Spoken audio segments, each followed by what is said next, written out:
The Prevailing Message. The morning began like any other, but somehow it felt heavier. The clouds hung low over the small village of Umuhulu, as if they too carried a sorrow they could not speak.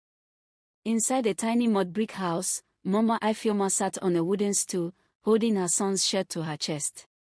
It was the same shirt he had worn the day he left home, promising her that he would return with good news. 3 months had passed. And the silence had grown louder.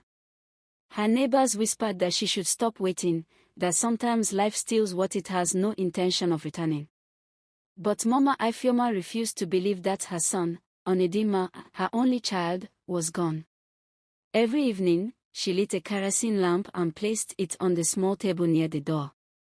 In case he comes home late, she always said. But the lamp kept burning for no one. One cold evening, when the sun was crawling slowly behind the hills, a knock echoed on the wooden door. Not the quick, hopeful kind. This one was heavy. Slow. Almost apologetic. Mama Ifeoma's heart stumbled. When she opened the door, she found 2 men standing there. One she recognized, the village youth leader. The other was a policeman. Her fingers trembled. Her breath froze halfway in her throat. "Mama, please sit," the youth leader whispered. Her knees collapsed before she even touched the chair. She didn't know yet, but somewhere deep inside, her spirit already understood what her ears had not heard. The policeman looked down, unable to meet her eyes. "We found a body," he said quietly. "Along the old road to the city. We believe it is Onedima." The room spun. The earth shifted. The sky outside dimmed, as if someone had suddenly blown out a candle. Mama Ifeoma let out a sound that was not a scream, not a cry, but something that lived between death and breath. A sound no mother should ever make. She held the shirt tighter. Her tears fell on it like fresh rain. "No, not my son, not my only child," she whispered, her voice breaking like thin glass. The men said more, but she heard nothing. All she saw was the tiny boy who once held her hand on market days. The young man who promised, "Mama, I will take care of you." The child she carried for 9 painful months. The boy she prayed for every night. Gone. The next day, the village gathered around the small house. People moved quietly, as if afraid their footsteps could break her heart further. When they brought the body home, wrapped in white cloth, Mama Ifeoma's tears stopped. Not because the pain was gone, but because the pain had grown too big for tears. She touched his face gently. Cold. Still. Silent. "I told you not to take that road," she whispered. "I told you danger lives there."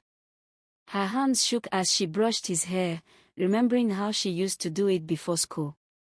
Her chest tightened until she could barely breathe. Life had taken her whole world and left her with an empty house and a broken heart.